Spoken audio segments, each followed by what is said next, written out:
Quero dar as boas-vindas a todos vocês que nos sintonizam via internet, rádio, televisão, em toda parte do mundo. E a todos vocês que escutam essas gravações. Eu recebo que os olhos do teu entendimento já foram iluminados, que tua confissão melhorou e, consequentemente, as promessas do Senhor estão se manifestando em tua vida. Recebo que a cobertura de anjos cobre vocês e que esta palavra será levada por vocês a outras pessoas. Muito abençoados.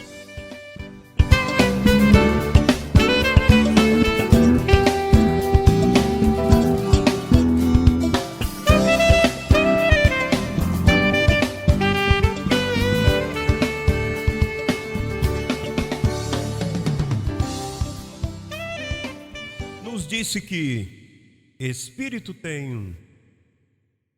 ele tem uma unidade. E ele disse que essa unidade doutrinalmente se manifesta assim, diz: um Deus, um Senhor, não dois, não três. Pareciam três antes da cruz. Depois da cruz, um Senhor. No Velho Testamento, lembre que na sombra se repete tudo o que é luz. No Velho Testamento era Jeová Jiré, Jeová Rafá, Jeová El Shaddai, muitos nomes. Mas depois, Moisés diz: Israel, não erreis, Jeová vosso Deus, quanto é? Essa é a unidade de Deus no Velho Testamento. Ainda que ele tivesse o nome, três manifestações, diga manifestação. Então, no Novo Testamento, ele teve manifestação. Se manifestou através de uma manifestação chamada Filho de Deus. Que as pessoas pensavam que Deus tivesse um filho. Ou seja, que o pai ficou lá em cima e teve um filho abaixo. Não. O céu ficou vazio. Ou seja, que há um hino que eu cantava quando eu estava no sistema religioso. O hino dizia: tu deixaste teu trono e coroa por mim. Isso foi o que ele fez, deixou o trono vazio e se meteu em uma manifestação chamada Jesus de Nazaré. E este era o próprio Deus. Mas Paulo, o perito arquiteto, depois nos disse que se soubesse quem ele era, não o crucificariam. Por isso ele dizia: meu pai é maior do que eu, para que o crucificasse. E então, a unidade do Espírito é que é um Senhor, não dois. Você já não pode orar em nome do Pai, do Filho e do Espírito Santo, não deve. Pode fazer se quiser, mas não deve. Porque depois da cruz, a manifestação terminou. E então Jesus Cristo, Deus sobre todas as coisas. Paulo disse: grande é o mistério da deidade. Deus foi manifestado em quê? Quem foi manifestado em carne? O Filho? Deus. Então, qual é a unidade do Espírito? Olha, eu posso fazer muitos papéis. Eu posso ser avô, sou tio, eu sou pai, sou vendedor, sou empresário. Aqui muitas coisas eu sou. Mas um dia ele disse: olha, vamos resolver isso aqui. Eu sou José Luiz, essa é minha unidade. Eu sou José Luiz de Jesus Miranda, essa é minha unidade. Mas que José Luiz de Jesus Miranda tem manifestações. Às vezes é pastor, às vezes é apóstolo, às vezes é pai, às vezes é avô. Mas qual é a unidade? José Luiz de Jesus Miranda. Então é Deus, a unidade do Espírito depois da cruz. É necessário que a igreja entenda, porque então vamos estar divagando com manifestações. Ou seja, a unidade do Espírito é o quê? Um Senhor. E deve ser, depois e vem e diz, uma fé. O dom da fé. Já não é que eu tenho uma fé grande, ou tenho uma fé débil, ou tenho uma fé que está quase grande. Não, não. Agora é a fé, o dom da fé. Todos temos a mesma quantidade de fé. Ele não dá seu espírito por medida. Você está completo e eu estou completo. Ela está completo, tu estás completo. Alô? Diga a unidade do Espírito. E então diz, um batismo. Que bom, você sabe quantos batismos haviam? Mais de 15 batismos. Imagine, está o batismo de João, estava o batismo dos fariseus, lavamentos, estava o batismo do Espírito Santo. E então, o que acontece? Que depois da cruz, um Senhor, uma fé, um batismo. que é o batismo do Espírito Santo, onde o Espírito Santo se declara abertamente que aquele que se une ao Senhor, um Espírito é com ele. Já não faz falta, já lá a unidade. É como manifestaram de lá o espiritual chegar ao físico. Então o que acontece? Que Paulo disse: me abandonaram, submetam-se a mim, eu gerei a um só pai, eu sou o único pai. Mas tinha muita dificuldade. Tratou, disse: solícito em guardar a unidade do Espírito, mas não pôde, verdade que não pôde. Lemos aí, está a evidência. Agora nós temos o privilégio de que pela primeira vez, na terra, na face da terra, pela primeira vez, isso é oficial, isso não é jactância pessoal, isso é o que vemos. Tu és a prova. Falamos o mesmo, pensamos o mesmo, uma mesma mente, o mesmo parecer, o mesmo sentir. E temos alcançados em 23 nações, sim.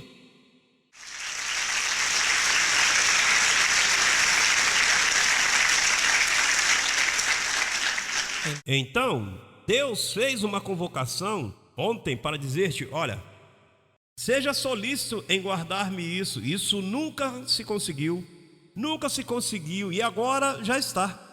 Mas então Deus ontem te disse: olha, seja solícito em guardar a unidade do Espírito. Verdade que nos pediu isso? E quem mais pede isso? O apóstolo Paulo? Que sejamos o quê? Solícitos em guardar o quê? A unidade do Espírito. Hello! A unidade do Espírito numa igreja se manifesta através de uma submissão a um apóstolo. Você não pode dizer a unidade do Espírito está por lá nas nuvens. Não, lá não faz falta. Lá há unidade. É como manifestaram lá o espiritual chegar ao físico. Vamos ler Efésios 4. Veja o que diz. Efésios 4, verso 1. O tem todos, sim? Diz: eu, pois, preso no Senhor, rogo-vos o quê? Que andeis como é digno da vocação com que fostes chamados. Esta é uma vocação. Se você guarda a unidade do Espírito, isso se converte em uma vocação. Você sabe quando você estuda uma vocação, logo você saca proveito da educação? Depende do que você estuda. Você saca dinheiro, saca benefícios, porque é uma vocação. Então tu tens uma vocação que dá, olha, prosperidade, saúde, gozo. Te mostra a senda da vida. Desfrutas o melhor desta vida. É uma vocação. O que estuda para doutor, o que faz? Saca benefícios depois, não saca? O mecânico saca benefícios.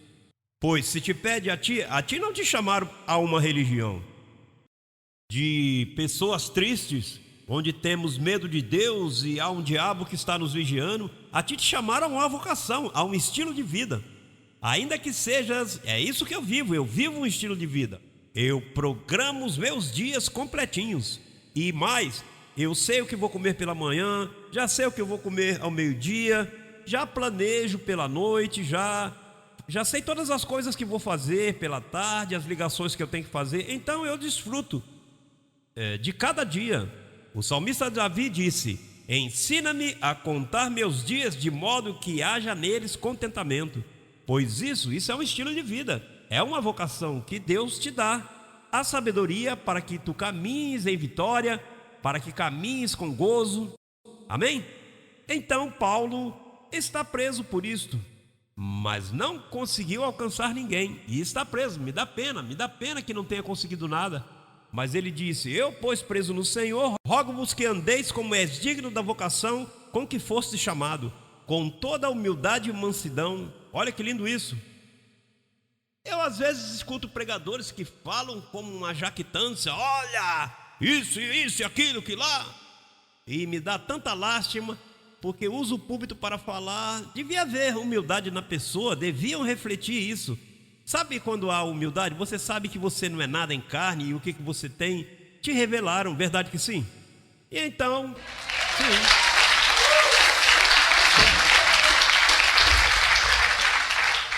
Você sabe toda a contaminação que você tinha em tua mente? Se você me dissesse que a princípio você se confundia comigo e depois me entendesse, sim, por quê? Porque estava contaminado. Você estava com contaminação e disse: isso está claro. Quer dizer que há uma contaminação lá fora que tem enredado ao mundo inteiro. Para entendermos, tem que tirar essa contaminação. E isso leva tempo, porque as mentes religiosas crentes estão servindo a Deus corretamente? Não estão fazendo. Então tu e eu temos que fazer um trabalho de esculpir, de pouco a pouco talhar. É um talhado, pouco a pouco, trabalhando com paciência naquilo que a pessoa cai, não é?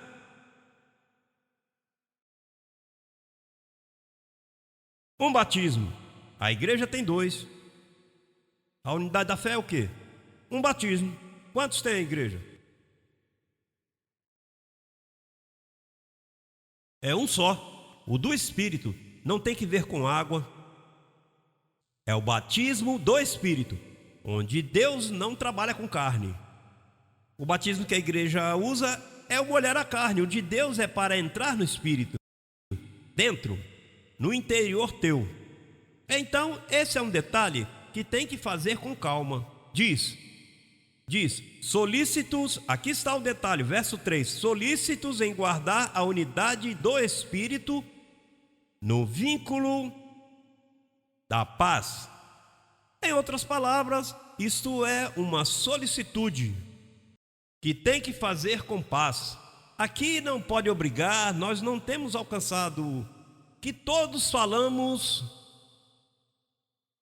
em todas as nações, em diferentes idiomas, até cantamos o mesmo.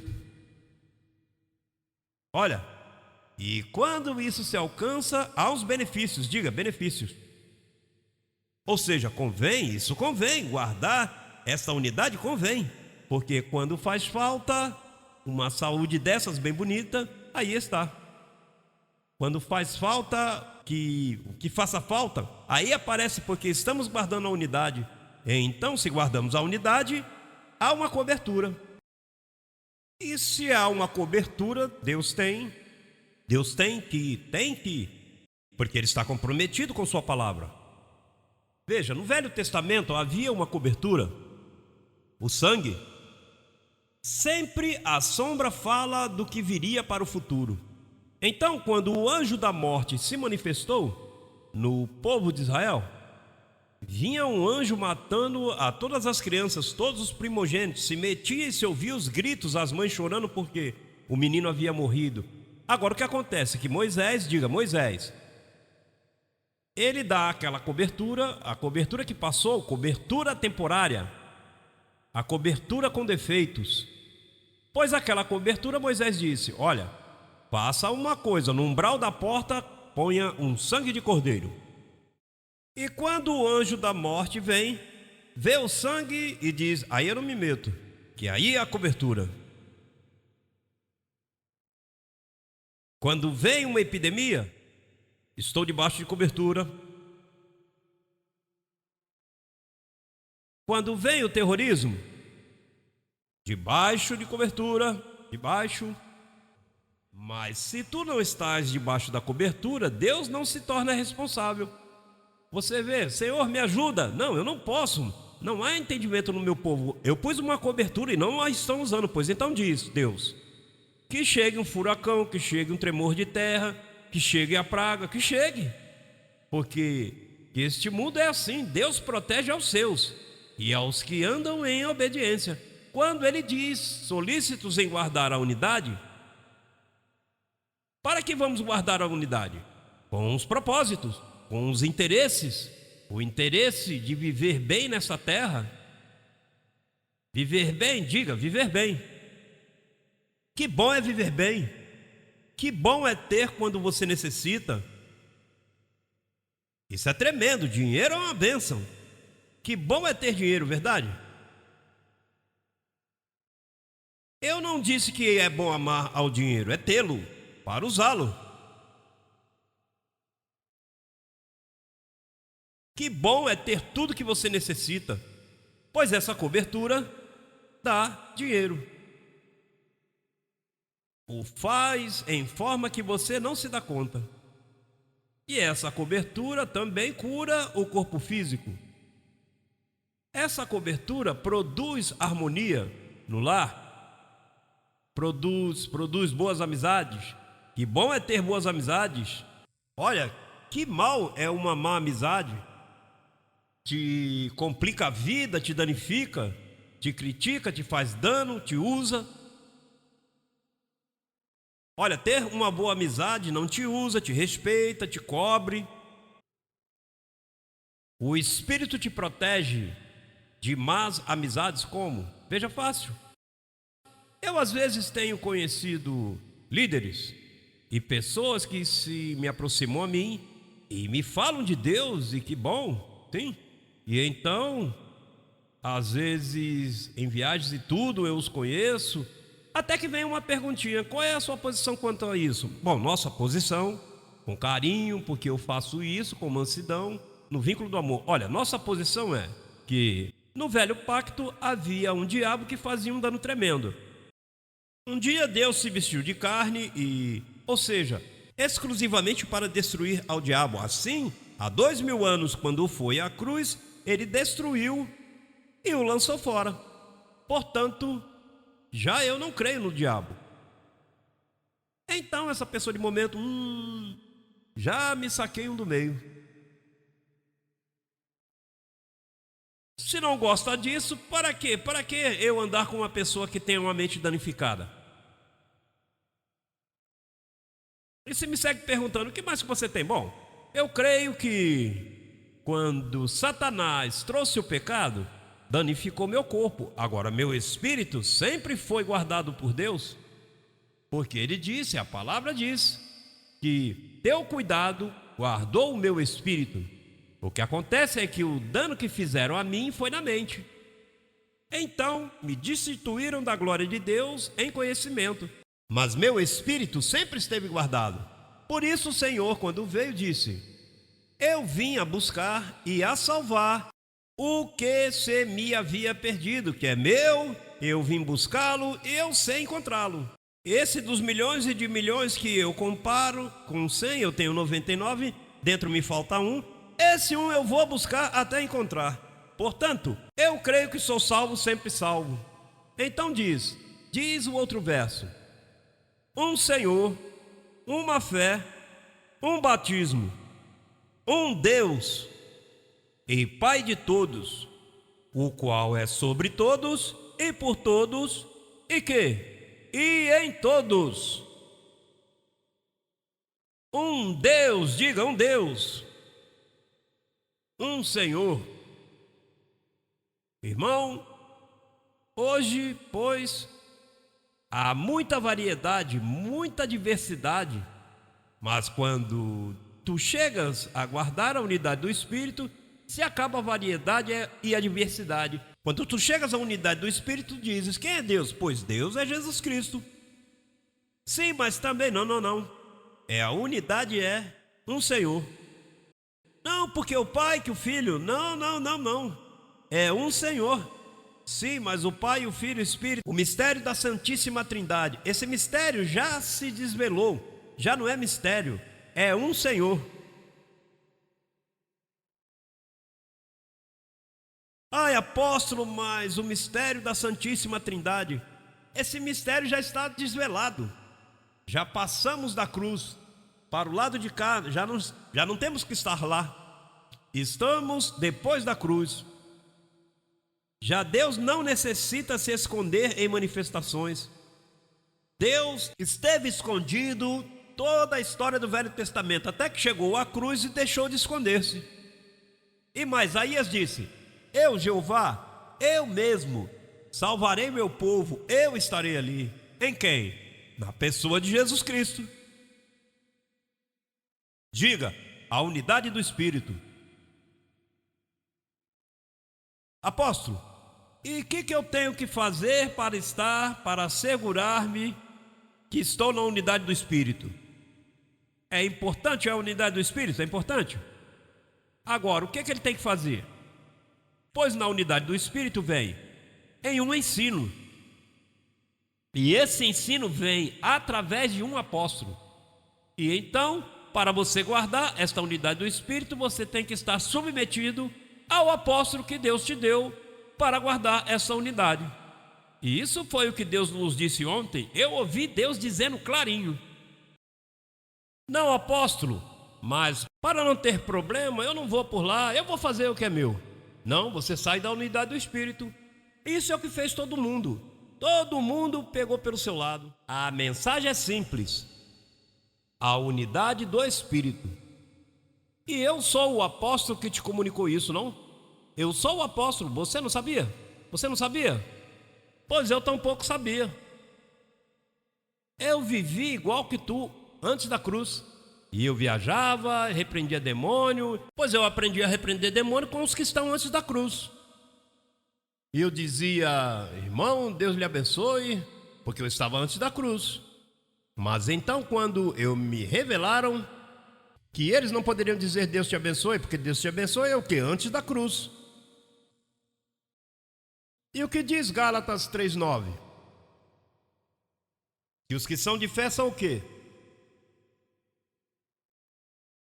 Eu não sou de lei antes da cruz, eu sou de fé depois da cruz, pois eu sou um abençoado. Então, eu fui o que te ensinou isso, mas quem me ensinou? A mim, Paulo me ensinou. Então, o que acontece? É bem fácil compreender isto para os que confundem nossa manifestação desse ministério por todas as partes do mundo, que o que está escrito ninguém havia interpretado assim. Veja, eu cada vez conheço gente que diz: eu nunca tinha ouvido isso.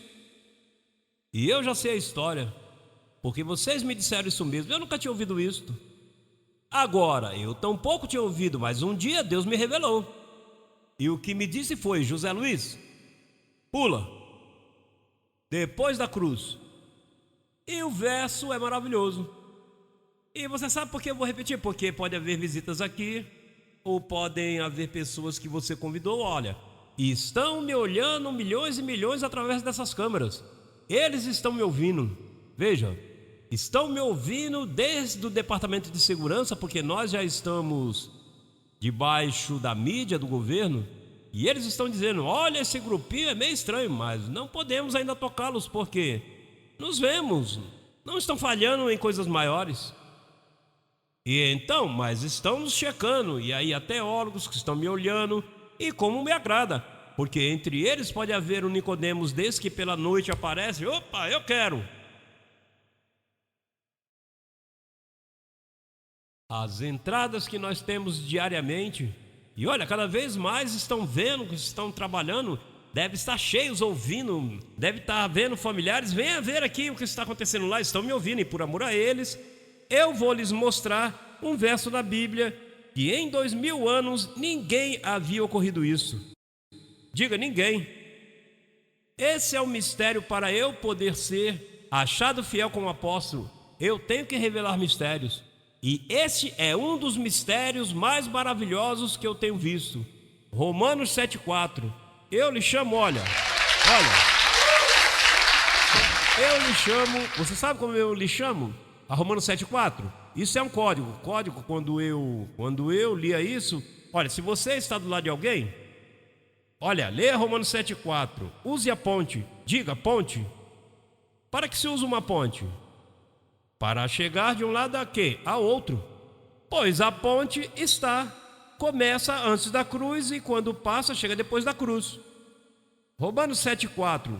Porque somos, veja como diz aí essa maravilha, esse maravilhoso verso: assim também vós, irmãos meus, não diz inimigos meus. Está falando os irmãos, porque os irmãos não entendem. Diz: assim também vós, irmãos meus, morrestes a quê? Morto a quê? A lei pode fazer dano a você. Por quê? Porque a lei trabalha com os vivos, a lei trata com os vivos, mas como morto não. E o sacrifício de Cristo foi para colocar-te morto à lei. Diz: morrestes à lei, mediante, aqui está a ponte. Veja a ponte quando começa. O meio, mediante o corpo de Cristo. Como se chamou o corpo de Cristo? Jesus de Nazaré. Diz: para que sejais de outro, do outro lado da ponte, veja, do que ressuscitou dos mortos, a fim de que levemos fruto para Deus. Olha, Hebreus capítulo 10, 14. Veja, isto diz: porque para sempre há os santificados. Quem são os santificados? E por quanto tempo dura a tua perfeição? Quem pode te tirar essa perfeição? Bom, você poderiam tirar se Jesus Cristo voltasse à terra e morresse. Ele já não morre, já não pode morrer. Ou seja, que a ponte, queimaram a ponte. Os que cruzam para o lado de cá, já queimaram a ponte, não pode voltar. O escravo não permanece para sempre, o filho fica para sempre. E diz: e nos testifica o mesmo, diga o mesmo. Até no velho pacto diz o mesmo. Nos testifica o mesmo, ou seja, isso que vamos ler é o mesmo que tu estás perfeito para sempre. Nos testifica o mesmo, o Espírito Santo. Porque depois de ter dito: este é o pacto que farei com eles depois daqueles dias, diz o Senhor, porei minhas leis em seus corações, e em suas mentes as escreverei. Acrescenta: e nunca mais me lembrarei de seus pecados e transgressões. Tu estás perfeito para sempre. Por quê? Ou quando você se porta mal, ele jurou dizendo: não se lembrar. Diz, verso 18: pois onde há remissão de um pecado, olha, todos. Tem pessoas que dizem: não, esse pecado original que estava por aí, os demais vale. Não, estes, onde não há remissão destes, é bom saber que estão todos incluídos. Este é full color. Os seguros de automóvel vêm IP, que são limitados, e vem uns que são full color. Custa um pouquinho mais, muito mais, dependendo do carro que você tem. Se o carro é bem caro, vai custar bem caro. Mas como aqui você não paga, quem paga é ele diz: não, eu pago full color, consumado está tudo incluído. A ideia é que está seguro. Ninguém poderá me separar do meu amor.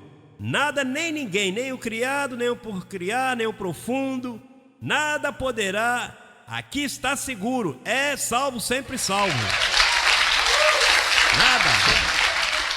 Agora, vou te dizer uma coisa: por aí tem seguros falsos, muito seguro. Há igrejas vendendo seguros falsos que não te dão os benefícios. E diz: entre que vamos te cobrir. E quando você entra, diz: o diabo está te velando. E onde há remissão desses, não há mais oferta pelo pecado. Assim que, irmãos, tendo liberdade para entrar no lugar santíssimo pelo sangue de Jesus Cristo, pelo caminho, pela senda antiga, caminho novo, morto, vivo, que ele nos abriu através do véu, isto é, de que sua carne se chamou como? Jesus de Nazaré. Essa carne morreu, esse nome desapareceu, essa manifestação cessou, começou um caminho novo. Você sabe que Jesus de Nazaré representa a senda antiga? Antes da cruz. E então o caminho novo, quem representa é Jesus Cristo ressuscitado. Com este é que queremos que você se case. Uma voz, um evangelho, uma trombeta, um apostolado.